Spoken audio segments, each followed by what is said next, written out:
Don't do X thing before watching this. I really hate those starts. Okay, but it's always about something silly too, like plowing snow, and they'll give you tips on like how to plow snow before you plow snow, and turns out the tips are just like basic functional human things, like when you shovel, use 2 hands. When you go to shovel, throw down salt. Like, no shit, dude. Who the hell do you expect? What do you think?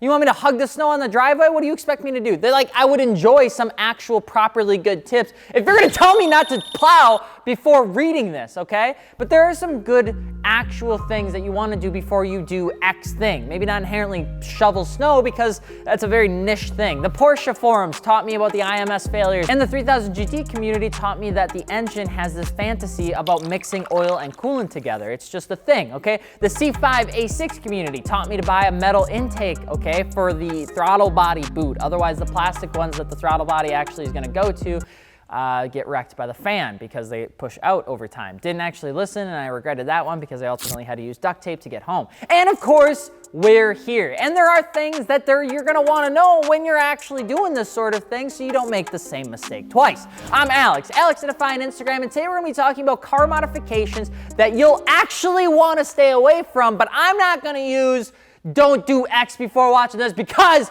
I ain't BuzzFeed. Let's go.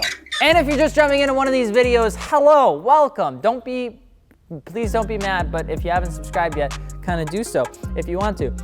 Or don't, but it'd be cool if you did. And if you're looking for aftermarket wheels, tires, or suspension, be sure to hit us up over at fitmentindustries.com. Plus, we have financing stuff available, so if you want to pick up your stuff now and pay for it later with your tax return, you're able to do so. Because guess what? Even though Wisconsin just got 9 inches of snow and half the cars are off the road, spring is coming.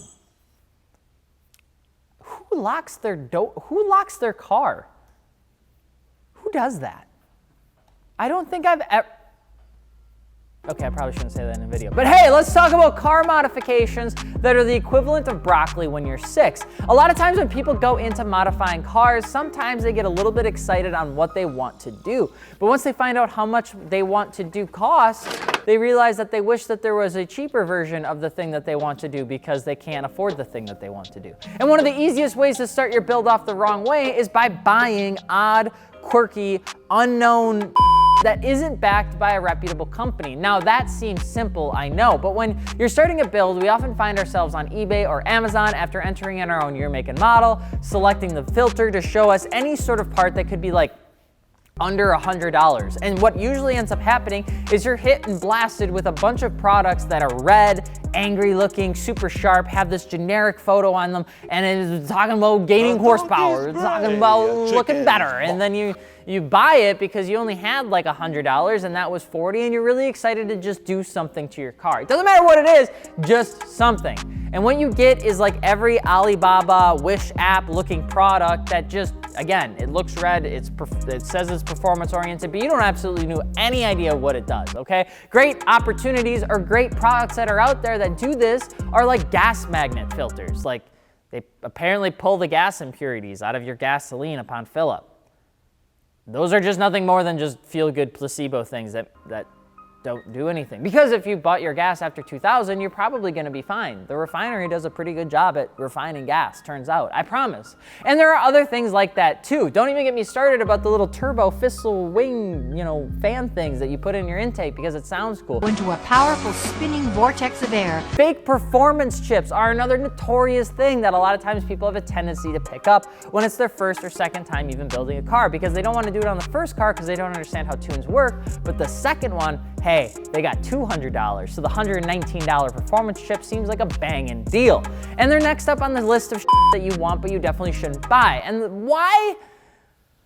Because there's no goddamn point, bud. Okay, there's nothing really in there. Those generic performance chips don't really do anything. And if anything, they mess around with all the fancy boy ECU stuff that you do have in your car in a negative way. Your computer in your car actually does a fairly good job. And unless you're buying something that's actually plugging in and changing the entire map of the car, you're not doing that much. Now, people will usually pick these bad boys up because they think they'll automatically just open up a valve, maybe add some more gas, maybe do some backfiring of some kind, or like gain 100 horsepower because they saw that Cobb can do it. But Cobb has a specific way of going about it. So what you're gonna wanna do is stick with the name brand tune that others actually know of. And Really, the way that you guys want to go about it is that if it sounds too good to be true, it probably fucking is. All right?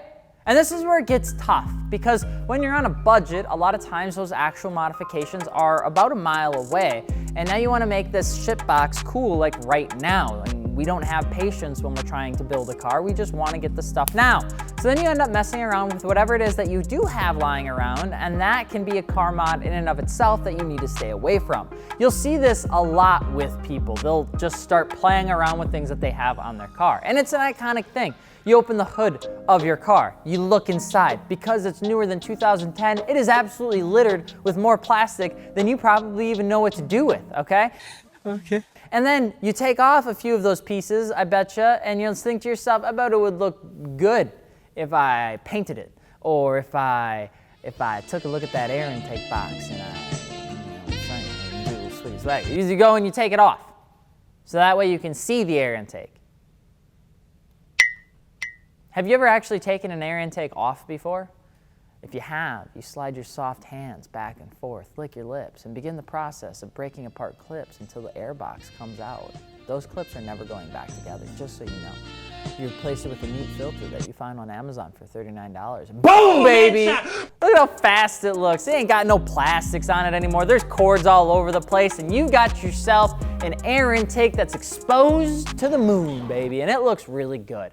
Look at how fast it looks it could go. Look at how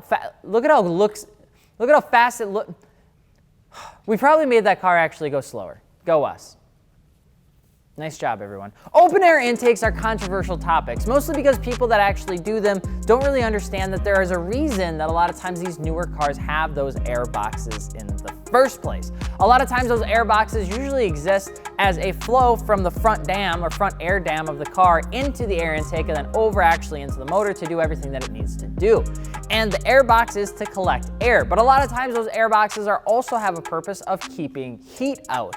And a lot of times heat soak is a really common thing that forced induction cars have to deal with because there's a lot of heat that gets dissipated from having something that's turbocharged or supercharged. And a lot of times people will go in there and they'll start throwing things out, not really understanding that that little plastic bit on your B5S4 is actually to keep that air intake cool versus hot. Removing this box cover makes it look like we were about to run a red, RX-7 midnight run on a Friday night, but we actually just made it susceptible to a lot of things that it wasn't before, like heat, snow, water, dirt, rain, everything in between that your car could possibly kick up. You took out the wheel liners because you just wanted it to okay? And all that stuff actually ends up making that air intake like a soggy piece of end bread. Let that visualize for a second. Cars these days, especially compact force-induced cars, need to keep as much of that heat away from the air intake as possible. Now, even with heat going into the air intake, your ECU will be able to actually figure it out and adjust it as needed. But a lot of times it's gonna lean things out and you're actually not gonna have as high performing of a car as you could. Cold air does better. It's usually just a better way to go. 99 times out of 100, it's a better way to go, I promise you. And without going into the math of it, anything that you can do to keep that car cooler, the better it's gonna perform. So if you do end up swapping around your intake because you do wanna do something fun, just make sure it still has some sort of airflow duct from the front bumper or the air dam that your car does have into the aftermarket intake, along with some form of heat shielding from around the block. A lot of times there are good companies that do this that still have an exposed air intake from the top, but if you look on the side, it's gonna have a nice blockade. It's usually shiny on the inside and it's black on the outside. But if you're like me when I was 17 and you do the Swiss cheese mod on your C5A6 because you wanna hear the intake, I mean, you do you, boo-boo. I did the same exact thing. They just said that that was the best way to go about it. Fabricating and changing around OE pieces, though, isn't really that new either. People like you and people like me just need something to do with the car, even if that thing isn't inherently an aftermarket performance part yet. So what do we end up doing? We end up making up our own products, and when do we start doing it? Immediately when you buy it, okay? Careful with that, Chief. We aren't all Akira Nakai, and a lot of times our first time cutting grill tops as over fenders onto our car, we're probably gonna get it wrong.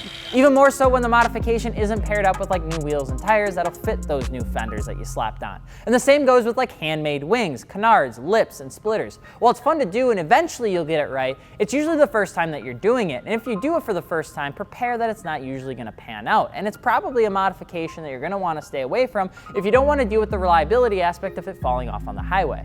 You're probably expecting me to talk about big wings, camber, stuff like that, and that's all just kind of personal preference. Big wings can look good on certain things, just like it can't. Wide bodies look good on some things, while on others it doesn't. And really what it comes down to is making sure that you're buying and installing parts that make your build or your aesthetic properly done. If you're installing something because you randomly stumbled across it because you had an extra $50, that's probably not something you're gonna wanna end up buying and putting on your car because it's not really gonna do what you intended it to do. You need to know what you're installing on your car, all right? Otherwise you're gonna have a pointless mod. What do you think is the most pointless modification? Let us know below, and if you're looking for aftermarket wheels, tires, or suspension, hit us up over at fitmentindustries.com. I'm Alex from Fitment Industries, and we will see you later. Peace.